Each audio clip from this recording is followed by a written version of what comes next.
महिम है। चलते हैं भगवान श्री राम के पावन चरित्र का कथन श्रवण करके कलिमल का नाश करते हुए अपने आराध्य देव की अनन्य भक्ति प्राप्त करते हैं। प्रसंग चल रहा है श्री लखनलाल मेघनाथ के द्वारा जो तीक्ष्ण शक्ति उससे मूर्छित हो गए थे। हनुमान जी महाराज कालनेम का उद्धार करके द्रोणागिरी को उठाकर आ रहे थे, भरत जी से बीच में मिलाप, वो प्रसंग हो गया।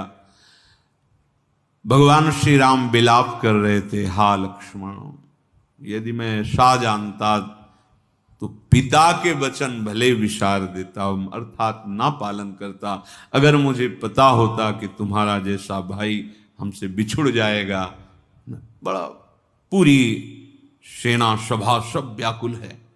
इतने में देखा कि वायु का बहुत जोर से वेग और आवाज से देखा पूरा द्रोणागिरी लिए हुए महाबली हनुमान जी महाराज।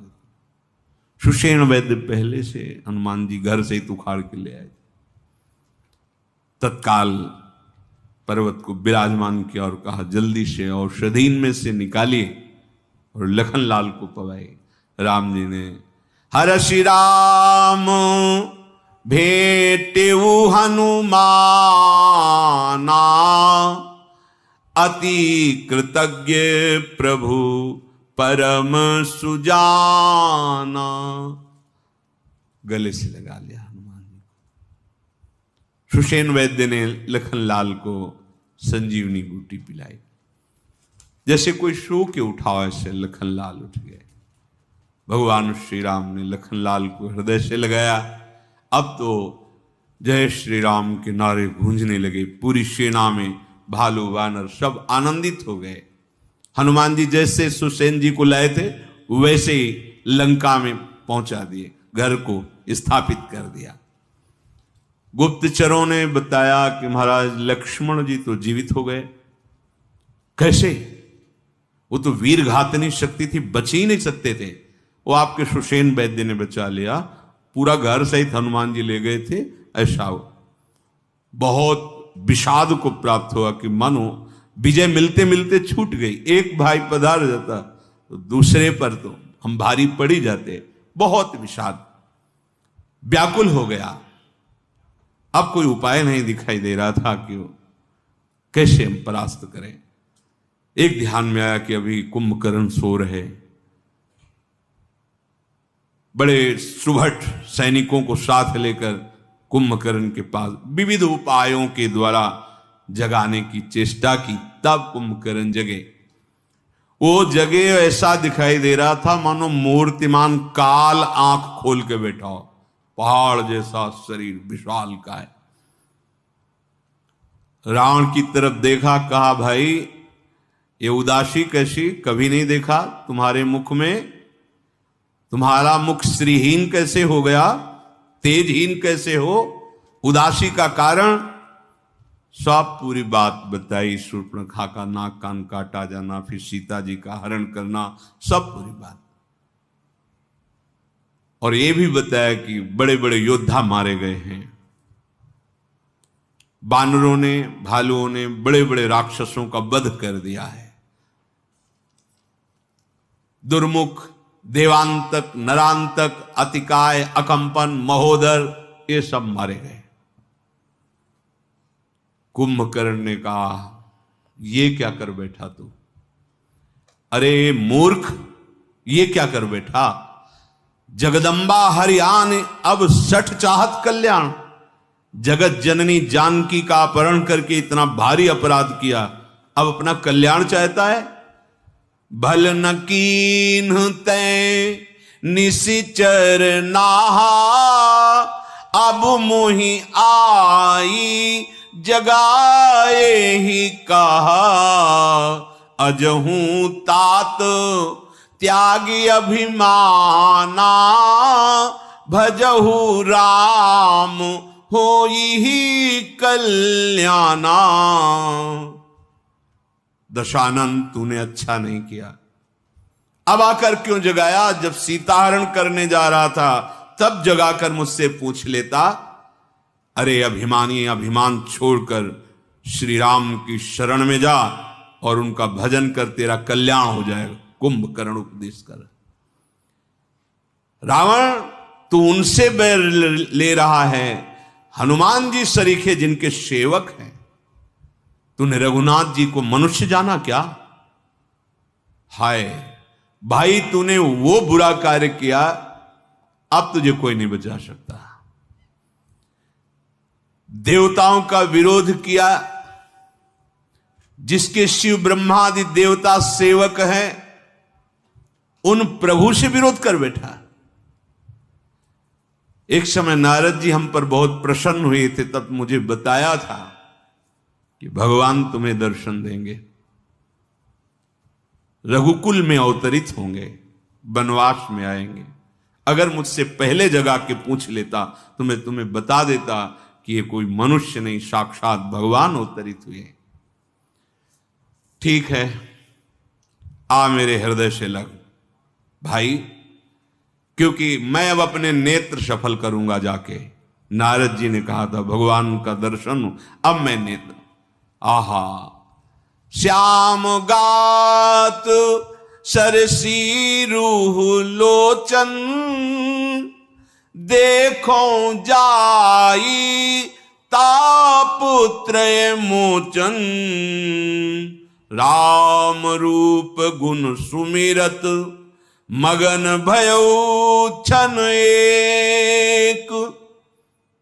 भगवान के रूप का ध्यान कर पुलकित हो गया कुंभकर्ण। बोला भाई हृदय से लग जा, मैं अपने प्रभु के दर्शन करने जा रहा हूं, अब वापस नहीं आऊंगा। रावण ने कहा तू जिसके लिए जगाया था तो उपदेश कर रहे। इशारा किया, करोड़ों बड़े बड़े ड्रम जैसे मटके मदिरा के, हजारों भैंसों की लाइन सामने खड़ी कर दी और कहा भैया अभी सो के उठे, पहले ये तो खाओ। मदिरा पान करके भैंसे आदि, महिष खाई करी मदिरा पाना, गर्जा वज्राघात समाना, कुंभकर्ण दुर्मदरन रंगा, चला दुर्ग तज सेन न संगा। करोड़ों घट मदिरा पान भैंसे खा के अट्टहास किया, बड़ी जोर से गर्जना की और कहा कोई सेना की जरूरत नहीं है, अकेले सब बंदर भालुओं को हम देख लेंगे और अपने नेत्र सफल करेंगे। रावण प्रसन्न हुआ, क्योंकि जानता था कि अद्वितीय योद्धा कुंभकर्ण, भगवान के सिवा कोई दूसरा युद्ध कर ही नहीं सकता कुंभकर्ण से। विभीषण जी ने जेहिद पर्वताकार चल, विभीषण जी दौड़ करके आगे आए। देखी विभीषण आगे आयो, पर्यु चरण निज नाम सुनायो, अनुज उठाई हृदय तेहि लायो, रघुपति भक्त जानी मन भायो। विभीषण जी अपना नाम लेकर, हे तात विभीषण आपको प्रणाम कर रहा है, चरणों में झुका, देखा विभीषण, उठाया, हृदय से लगाया। ओ तुम तो बाजी जीत गए भाई, भगवान के चरणों की शरण ले ली, तुम तो जीत गए। विभीषण ने कहा तात मैंने रावण को हित कर सलाह दी, उसने मुझे लात मारा, फिर भी मैं उनको यही कहता रहा कि प्रभु की शरण में हो जाओ। जब देखा ये नहीं मानेंगे तो उनका त्याग करके भगवान श्री राम की शरण ली। प्रभु ने मुझ दीन को अपना लिया है। कुंभकर्ण ने कहा सुनु श्रुत भयउ काल बस रावण, सो की मान अब परम सिखावन, धन्य धन्य तय धन्य विभीषण, भयहु तात निश्चर कुलभूषण। कुंभकर्ण ने कहा पुत्र ये रावण अब किसी के सुनने वाला नहीं है, काल के वशीभूत हो गया है, सर्वनाश उसका निश्चित है, क्योंकि उसने जानकी जी का अपराध किया। अब वो शिक्षा किसी की नहीं मान सकता। विभीषण तुम धन्य हो, धन्य हो, धन्य हो, तुम राक्षस कुल के भूषण हो। भाई तूने मेरे कुल को देदीप्यमान कर दिया। शोभा सुख के समुद्र, अतुलनीय अनंत महिमा जिनकी, उन प्रभु की तुम शरणागति स्वीकार की। धन्य हो गया हमारा कुल, सो कुल धन्य उमा सुन। कुंभकर्ण का धन्य धन्य तय धन्य विभीषण, धन्य हो गया तुम्हारा जीवन। सदैव मन वचन कर्म से कपट का त्याग करके श्री राम के अनुकूल रहना। कुंभकर्ण ने आदेश किया, भाई भाग जाओ हमारे सामने से। इस समय मुझे अब कुछ सुहाई नहीं दे रहा, मैं काल के अधीन हो गया हूं। जाओ, न निज पर सूझ मोही, भयउ काल बसवी। इस समय मेरे काल खोपड़ी पे सवार है, कौन अपना कौन पराया कुछ सूझ नहीं रहा। अब तुम जाओ, हमारे सामने से भाग जाओ। विभीषण को धन्यवाद देकर विभीषण भाग चले। प्रभु के समीप आए और कहा, हे प्रभु, ये पर्वताकार विशाल देह वाला रणधीर महाबलवान कुंभकर्ण पधारा है। प्रभु आपसे ही संभलेगा, मैं जानता हूं ये किसी और से संभलेगा नहीं। जब बानर भालुओं ने देखा कि कुंभकर्ण, तो किलकारी मार के पर्वत वृक्ष लेके दौड़े एक साथ। उसके ऊपर पर्वत डाल रहे, वृक्ष डाल रहे, तो जैसे कोई फूल ना फेंके ऊपर, कोई असर नहीं। बड़े बड़े पर्वत वृक्ष ऐसे। कोटि कोटि गिर शिखर प्रहारा, करें भालु कप एक एक बारा। कोई फर्क नहीं पड़ा। करोड़ करोड़ बानर एक साथ पर्वत ऐसे वृक्ष मार रहे हैं, जैसे फूलों की मदार पुष्प होता है, देहात में अकौड़ा कहते हैं, मदार पुष्प, ऐसे मारे, ऐसे उसको पर्वत लग रहे, वृक्ष लग रहे। रौंदता हुआ बंदर भालुओं को, तो हनुमान जी महाराज ने देखा, ये तो जहां पैर रखता है हजारों मसल जाते हैं। छलांग मारी और जाकर के एक घोसा उसकी छाती पे मारा। व्याकुल होकर कुंभकर्ण गिर गया। हनुमान जी के घोषे का प्रहार, काफी देर खोपड़ी ऐसे काम नहीं कर रही थी, चक्कर आ गया। हनुमान जी तो हनुमान जी है, अपार बल राशि। भीम से कह रहे थे कि ये जो हमारा रूप देख रहे हो, बल देख रहे हो, ये केवल तुम्हारे लिए इतना किया है नहीं, और भी अनंत का दास अनंत महिमा युक्त है, अनंत बल युक्त है। नील नल को पकड़ करके पटक दिया। जो भी योद्धा दिखाई देता मसल देते हैं कुंभकर्ण अपने, सब भयभीत होकर भागे। कोई कुंभकर्ण की तरफ नहीं बढ़ रहा, सब भागे श्री राम जी की तरफ। दौड़ करके सुग्रीव को पकड़ा, ऐसे अंगद को एक मारी ला, मूर्छित हो गया। अपरिमित बल की सीमा कुंभकर्ण गरज रहा है सुग्रीव को पकड़े हुए। सुग्रीव बस नहीं चल रही कि निकल, कांख में दबाया, क्योंकि हाथों से पीटना है, मारना है औरों को भी। कांख में दबे सुग्रीव जी। भगवान शंकर जी कहते हैं सब राम बल से युक्त हैं, केवल प्रभु लीला कर रहे हैं। जैसे छोटे से सर्प के बच्चे के साथ गरुड़ खिलवाड़ कर रहे हो, ऐसे है भगवान के लिए। नहीं तो भ्रकुटी भंग जो काल ही खाई, ताई की सो है ऐसी लड़ाई। जिनके भ्रकुटी की वक्र हो जाने पर विश्व का संहार हो जाता है, उनको ये कोई कुंभकर्ण, ये कोई लड़ाई उनके लिए। भगवान ऐसी लीला करें जिसका गायन करने से मनुष्य निष्पाप हो जाएंगे, श्रवण करने से हृदय पावन हो जाएगा। सुग्रीव जी मूर्छित दबे थे कांख में, जब चेतना आई तो देखा कांख में दबे, एकदम ऐसे ढीले हो गए कि मानो मृत हो गए। कुंभकर्ण ने देखा कि मृत हो गए तो छोड़ दिया। जेवी छोड़ा तो सुग्रीव जी छलांग लगाई और उसके नाक कान दांतों से काट लिए। अब तो उछल करके आकाश की तरफ बढ़े। नाक कान कटने से उसके खून ऐसे बह रहा है जैसे गेरू के पहाड़ से गेरू की धारा बह रही हो, लाल लाल। जय श्री राम, जय रघुनाथ, जय कृपा निधान। सुग्रीव जी ऐसे जयकार। बहुत क्रोधित हुआ नाक कान कट जाने पर। अब तो बानरों के ऐसे सहस्त्र दल को पकड़ते हैं, ऐसे मुंह पे डाल लेते हैं।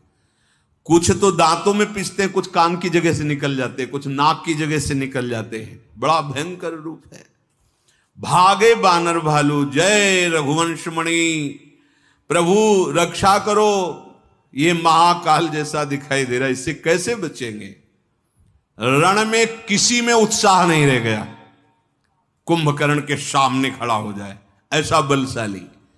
क्रोधित हुआ काल के समान, वैसे ही भयानक, नाक कान कटे हुए, रक्त की धारा, करोड़ करोड़ बानरों को एक एक घूंसे से, एक एक थप्पड़ से मार रहा है।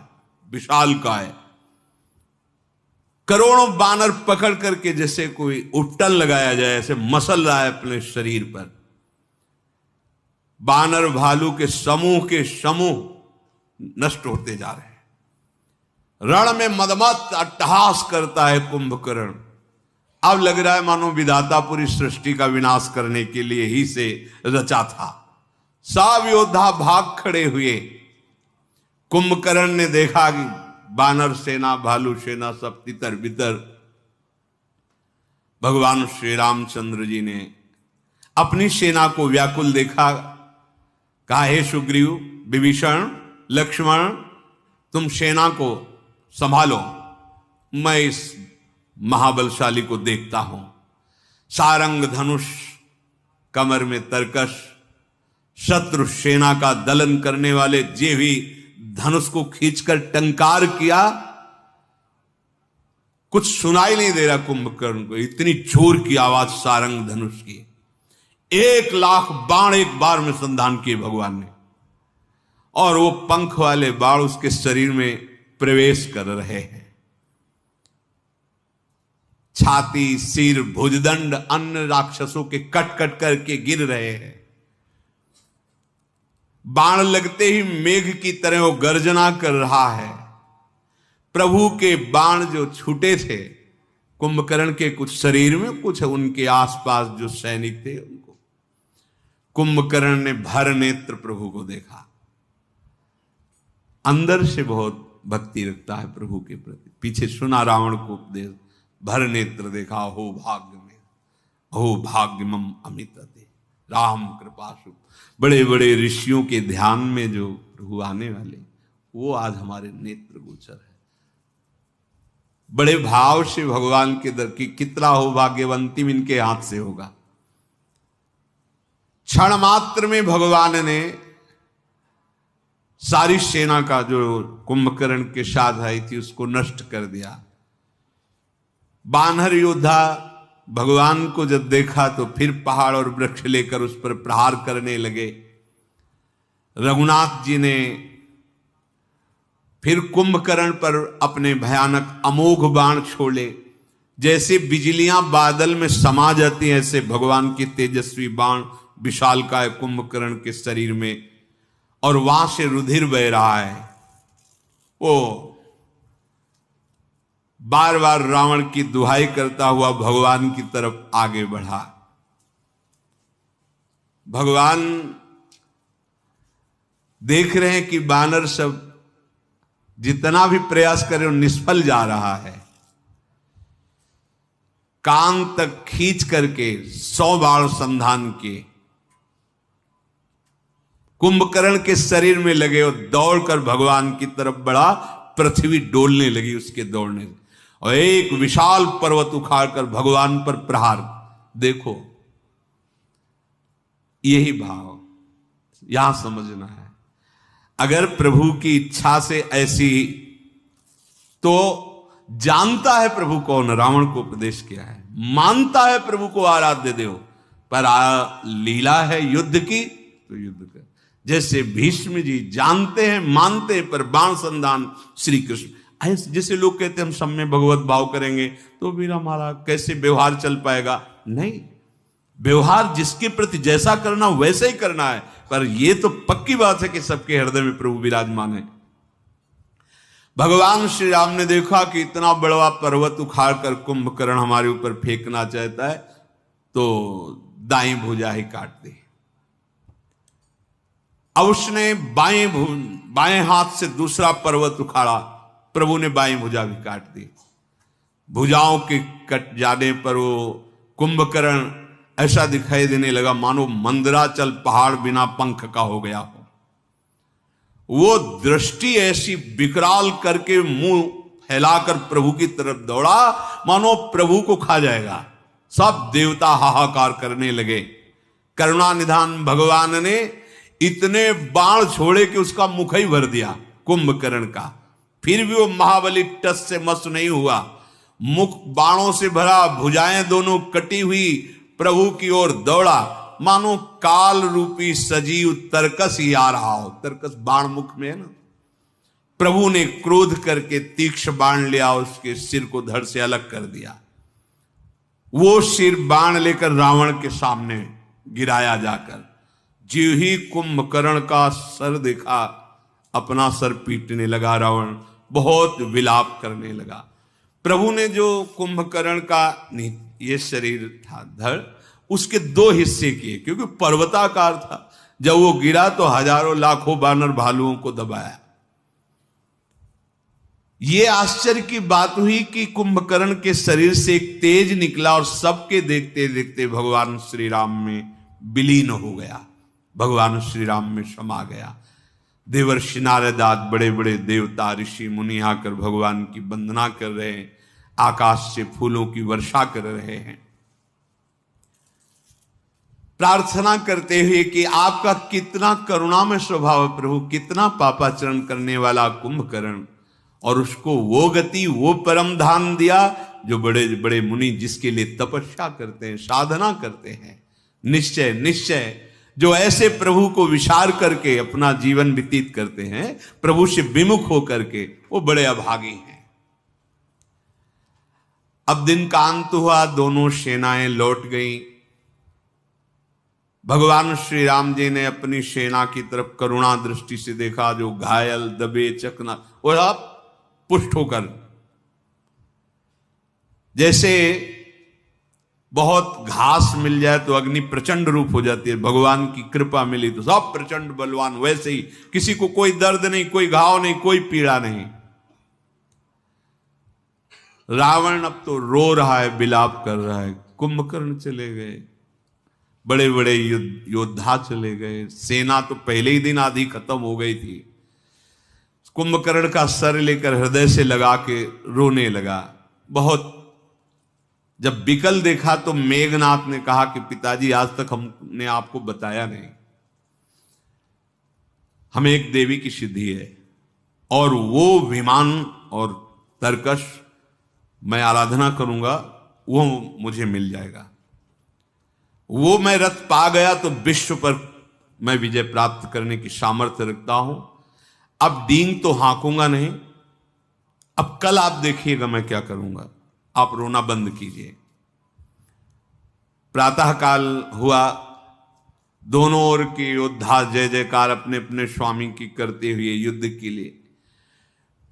पहले तो मेघनाथ ने माया में रथ पर सवार होकर के आकाश में आया, गरजा, शक्ति शूल तलवार कृपाणास्त्र शस्त्र सब बरसा रहा है। बानर पर्वत ले रहे हैं, वृक्ष ले रहे हैं, पर उनको दिखाई दे कि कहा है कौन बरसा रहा है। वो माया में रथ पे सवार दिखाई नहीं दे रहा। ऐसे बाणों से बींध देता कि जिससे पिंजड़े में पक्षी को बंद कर दे, ऐसे करोड़ करोड़ बानर भालुओं को अपने बाणों से कैद कर देता है। कहां जाए, व्याकुल हो गए, हा राम ऐसा पुकारने लगे। मेघनाथ की इस बाणों से हा हनुमान, हा मारुति नंदन, अंगद, नील, नल, ऐसे बानर पुकार रहे हैं।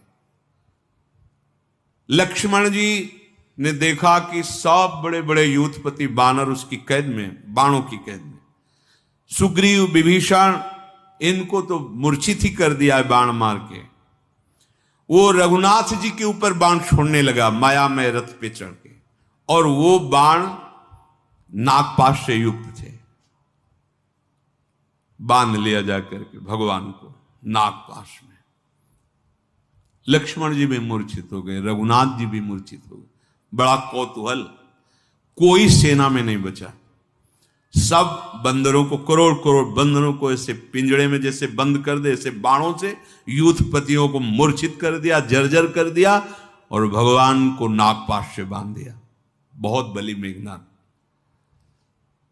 ब्याल पास बस भय खरारी, स्वश अनंत एक अविकारी, नटिव कपट चरित कर नाना, सदा स्वतंत्र एक भगवाना।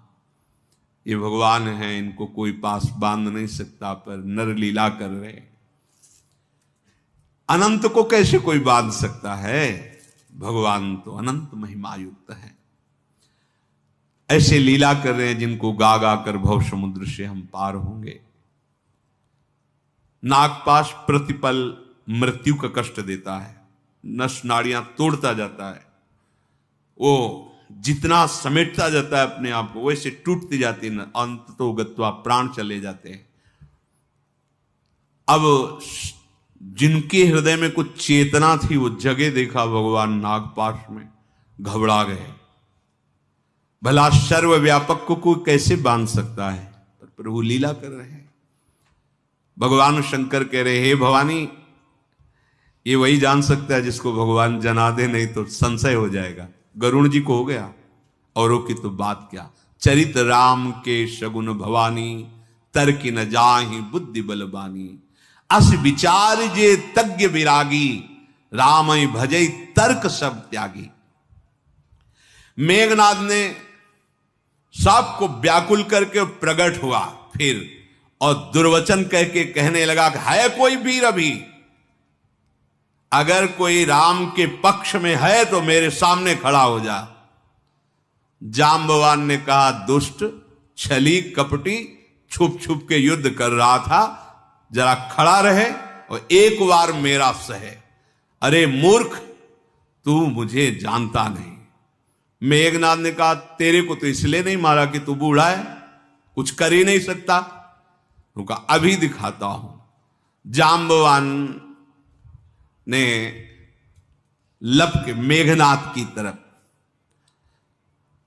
त्रिशूल जाम्बवान के ऊपर फेंका। मेघनाद ने उसी त्रिशूल को उछल करके पकड़ करके उल्टा उसके ऊपर प्रहार किया, जो मेघनाद की छाती में घुसा, जाके बेहोश होकर के गिरा। जाम्बवान दौड़े, उसका पैर पकड़ा और घुमाया, और घुमा के पृथ्वी पर पटक दिया और कहा, देख मैं बूढ़ा हूं फिर भी इतना बल है, तेरे जैसे महाबली को मिटाने के लिए अभी राम कृपा से हमारी भुजाओं में सामर्थ्य है। खूब मारा, मूर्छित होने पर भी मारा, पर मरा नहीं, क्योंकि किसी और के हाथ मर ही नहीं सकता। वो शेषावतार भगवान लक्ष्मण जी के हाथ ही जाए। वर प्रसाद सो मरे न मारा। जब देखा हर तरह मार कर मर ही नहीं रहा, तब गई पद लंका पर डाला, उठाया, घुमाया, फेंका, रावण के सामने गिरा जाके। इधर देवर्षि नारद जी, गरुण जी भगवान के पास गए और कहा, तुरंत चलो, प्रतिपल महान कष्ट देने वाला नागपाश भगवान को बांधे हुए है। पक्षीराज गरुण जी के पंखों से सामवेद का स्तवन होता रहता है, सामवेद की स्तुति पंखों से निकलती रहती है। गरुण जी महाराज वहां आए और जब प्रभु को देखा कि ऐसे कष्ट में नागपाश से, तो प्रश्न उठ गया, क्या ये वही हरि है जो मेरी पीठ पर विराजमान होते हैं? अगर वही है तो इस तरह बंधन, अगर वही नहीं है तो बड़े बड़े महापुरुषों ने, ब्रह्मादि ने स्तवन करके इनको अवतार बताया कि यही प्रभु। मन में प्रयास किया, गरुण जी के प्रयास से सांप सर्पों को गरुण जी खा गए जो नागपाश बंधा हुआ था। प्रभु आनंदित होकर बैठ गए। गरुण जी के मन में ये बस बनाता रहे प्रभु से, ये न सोचे कि अब हमें कोई संशय नहीं हो सकता, बस प्रभु से मनाता रहे कि हरि गुरु पे कभी संशय न हो। ये बहुत विचित्र भगवान की लीला है। गरुण महाज्ञानी गुण राशि। अरे यहां भगवान का ध्यान करना होता है, वहां भगवान श्री चरण पधराते हुए विराजमान होते हैं। गरुण जी के हृदय में जलन पैदा हो गई। अगर हम नागपाश से मुक्त न करते तो प्रभु को प्रतिपल कष्ट, ये वही प्रभु हैं सच्ची में वही प्रभु, असंशय मन भयो, बस मुक्त हुए प्रभु, नागपाश से फंस गए गरुड़ जी संशय पास में। अब तो पूरी वानर सेना प्रभु को जब नागपाश से मुक्त देखा आनंदित हो गई। पर्वत वृक्ष पत्थर नख यही उनके अस्त्र शस्त्र है, भाग पड़े लंका की तरफ। जब मूर्छा छूटी मेघनाथ की तो देखा अपने पिता की गोद में सर, बड़ा शर्म लगी उसको कि हमने कहा था कल हम दिखाएंगे और ये क्या हुआ, या तो मूर्छित इनकी गोद में पड़े हैं। उनका पिताजी ये तो जो हम कल कह रहे थे वो इसके लिए नहीं कह रहे थे, अजय रथ अब मिलेगा, अब मैं देवी की जाकर के यज्ञ करता हूं, हवन करता हूं, फिर कोई हमें परास्त नहीं कर सकता। और आप निश्चिंत। तुरंत उठा, गुफा में प्रवेश किया। विभीषण जी के भी गुप्तचर लगे रहते, तुरंत सूचना दी कि अगर ये देवी को हवन के द्वारा अपना कार्य पूर्ण कर लिया तो अजय हो जाएगा, ऐसा रथ हो, ये सब मिलेगा। ये दुष्ट महामायावी अगर उस रथ को प्राप्त कर लिया तो जीतना मुश्किल हो जाएगा। विभीषण जी ने भगवान श्री राम से कहा, प्रभु वही उपाय करो, इसका यज्ञ सिद्ध ना होने पावे। मेघनाथ फिर जीता नहीं जा सकता प्रभु, आप भी जानते हैं। रघुनाथ जी ने बड़ा सुख माना और अंगद जी आदि को बुलाया और कहा जल्दी जाओ, यज्ञ को विध्वंस कर दो। लखनलाल से कहा जाओ, देवता लोग बहुत भयभीत हो रहे हैं, भाई सुनो, बुद्धि से काम लेना, विवेक से काम लेना, वो बहुत बलवान है, मायावी है, निशाचर है, जिस तरह से उसकी शक्ति नष्ट हो ऐसा उपाय करना। जांबवान, सुग्रीव, विभीषण, तुम लखनलाल की सुरक्षा में रहो। लखनलाल तुम मेघनाथ को नष्ट करना, अंगदाद तुम यज्ञ को नष्ट करो। भगवान का आदेश हुआ। लखनलाल ने प्रभु के चरणों में प्रणाम करके प्रताप को हृदय में धारण करके गंभीर वाणी में कहा, प्रभु आज मैं उसे बिना मारे यदि आ जाऊं तो आपका दास न कहलाऊं। आज मेघनाथ का अंत निश्चित है। यदि सैकड़ों शक्तियां भी वो प्राप्त कर ले और भगवान शंकर भी सहायता करें तो रघुवीर की दुहाई, आज मैं उसे नष्ट कर दूंगा। रघुनाथ जी के चरणों में शरणवाकर शेषावतार भगवान लखनलाल जी चले। अंगद, नील, मयंद, नल और हनुमान जी ये जाके देखा कि भैंसों को काट काट करके रक्त की आहुति दे रहा है मेघनाथ। जाकर के अंगद जी ने लात मारी, बोले रण से भयभीत होकर अब यहां पूजा करने बैठा है। इतना मारा चारों तरफ से, पर वो इतना धैर्यवान की आहुति नहीं बंद कर रहा। इतने पिटने के बाद भी उसकी पूजा में कोई विघ्न नहीं। सब बानरों ने प्रशंसा की, वीर तेरे जैसा धैर्यवान नहीं देखा। जब नहीं उठा तो बाल पकड़कर नोचते हैं, उखाड़ते हैं, लातों से मारते हैं, दांतों से काटते हैं। अब कहां तक करे? त्रिशूल लेकर उठ पड़ा अपने आसन से। अब भागे सब बानर वाले, क्योंकि लक्ष्मण जी के समीप पहुंचना था। जहां लक्ष्मण जी थे वहां जा खड़े हो गए। क्रोध में भरा हुआ मेघनाथ भयंकर नाद करता हुआ हनुमान जी अंगद जी की तरफ क्रोध करके दौड़ा। मारा त्रिशूल मेघनाथ ने अंगद जी पर और हनुमान जी पर। फिर लक्ष्मण जी पर प्रचंड शक्ति का प्रहार किया। लक्ष्मण जी ने कहा कि उस बार स्वीकार किया था, इसलिए कोई भी तेरी प्रचंड शक्ति हमें छू नहीं सकती। दो टुकड़े करके फेंक दिए। लखनलाल शेष के अवतार भगवान अनंत लीला के लिए हनुमान जी की सेवा बनी। और सब नहीं तो कोई शक्ति, उनको कोई शक्ति स्पर्श कर, फिर भी छोड़ा, प्रचंड शक्ति छोड़ा। लक्ष्मण जी ने उसे दो टूक करके फेंक दिया। हनुमान जी युवराज अंगद क्रोध करके मेघनाथ पर चोट करने लगे।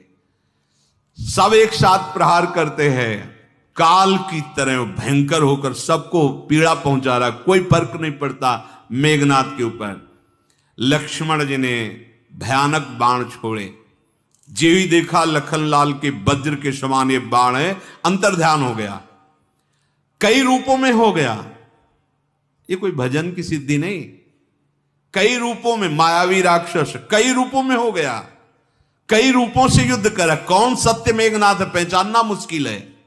कभी प्रकट हो जाता, कभी छिप जाता, कभी बहुत रूपों में हो जाता। डर गए बानर भालू सब। लक्ष्मण जी ने कहा कि तुम डरो मत, बहुत खेल हो चुका, इस पापात्मा का मायामय खेल में बंद करना जानता हूं। कौशलापति श्री रामचंद्र जी का स्मरण करके लखनलाल ने बाण का संधान किया। वो अमोघ बाण सीधे उसकी छाती पे लगा। जे ही वो बाण छाती पे लगा, देखो अंतिम समय क्या बोल रहा है। रामानुज कहा राम कहा, अस कही छाड़ सी प्राण। धन्य धन्य तव जननी कहे अंगद हनुमान। कहां है लक्ष्मण, कहां है राम, ऐसा मतलब विरोचित वैर भाव। लेकिन अंतिम समय लक्ष्मण जी का राम जी का स्मरण कर रहा है। हनुमान जी ने कहा धन्य है तेरी मां को, जो अंतिम समय तो भगवान का स्मरण करते हुए जा। ये बहुत मंगलमयी बात है। इसीलिए हमारे प्रभु से कैसे भी भाव जोड़ दे परम मंगल हो जाता है। वैर भाव में होता है कि हृदय में द्रवण क्रिया नहीं होती, सरसता नहीं होती, पर ऐसा वैर, निष्ठा है वैर की, तभी भक्ति सर्वश्रेष्ठ है। प्राप्त तो भगवान को बहुत अन्य भावों से भी किया गया है, पर भक्ति में जो सरसता है, प्रियता है, वो श्री शुकाचार्य जी ने काम से, बैर से, भय से, स्नेह से, रिश्तेदारी, नातेदारी, किसी भी भाव से प्रभु से अपना संबंध जोड़ ले तो वृत्तियां सच्चिदानंद ब्रह्म श्री कृष्ण से जुड़ती, इसलिए परम धाम को प्राप्त होता है। परम धाम को प्राप्त हुआ, बड़ी मंगलमयी बात, लेकिन प्रेम तो नहीं आया हृदय में, जो भक्ति का सुख है वो तो नहीं मिला ना। इसीलिए भक्ति निष्ठा, सबसे बड़ी भक्ति निष्ठा। हनुमान जी कह रहे धन्य तेरी माता को, धन्य है जो अंतिम समय तो राम लखन ऐसा स्मरण कर रहा है और भगवान के स्वरूप लक्ष्मण जी के हाथ से मारा गया। हनुमान जी बिना श्रम के मेघनाथ को उठाया, लंका के दरवाजे पर जाके रखे आए। विमान पर चढ़कर बड़े बड़े देवता देवराज इंद्र आए, लखनलाल के ऊपर पुष्प वर्षा कर रहे, क्योंकि सब मेघनाथ से भयभीत रहते थे। लक्ष्मण जी कृपा के समुद्र भगवान राम के समीप आए। जब रावण को सूचना मिली कि मेघनाथ का शरीर दरवाजे पे रखा है, मूर्छित हो गया, क्योंकि कुंभकर्ण भी गए, बड़े बड़े वीर गए, मेघनाथ एक भरोसा था, वो भी। मंदोदरी छाती पीट पीट कर पुकार कर कहने लगी, देखा आपने परिणाम, मनाती थी आपके चरण पकड़कर, आप नहीं माने। सब पूरे नगर के लोग कहने लगे अब तो सबको नष्ट होना पड़ेगा, ये नीच रावण सबको मारेगा। सब ऐसा बोलने लगे। रावण ने स्त्रियों को समझाया रोने की जरूरत नहीं, अभी तो हम है ना, पूरे विश्व पर विजय प्राप्त करने की अकेले ताकत रखता हूं। मैंने वैर अपने बल से बढ़ाया है, किसी और से नहीं। और देखो ये संसार नाशवान है, उपदेश कर रहा है। तब दसकंठ विविध विधि समुझाई सब नारी, नश्वर रूप जगत सब देखो हृदय विचार। ये सब नाशवान संसार है, बिल्कुल ये रोना धोना बंद करो। यहां आना जाना है तो भजन करे, बैर काहे को कर रहा है। तो बोले तिन्हि ज्ञान उपदेशा रावण, आपुन मंद कथा शुभ पावन, पर उपदेश कुशल बहुतेरे, जे आचरहि ते नर न घनेरे। ऐसे बहुत लोग पाए जाते हैं जो दूसरों को उपदेश देने में बड़े प्रवीण होते हैं, पर अपने आचरण में अपने ही उपदेश नहीं उतार पाते। बोले उनमें से ये रावण है, उपदेश कर रहा है संसार नाशवान है, किसी के मरने पर क्यों रोना चाहिए, क्योंकि सबको जाना ही है। तो तेरे को क्या ये बात समझ में नहीं आई थी कि तेरे को भी जाना है? ऐसा वैर कर रहा है, पूरे जगत को रुलाया, इसीलिए उसका नाम रावण पड़ा। रात बीत गई, सब विषाद से युक्त है। प्रातः काल स्वयं रावण युद्ध के ले जाएगा। शेष चर्चा आगे। श्री राधा वल्लभ लाल की।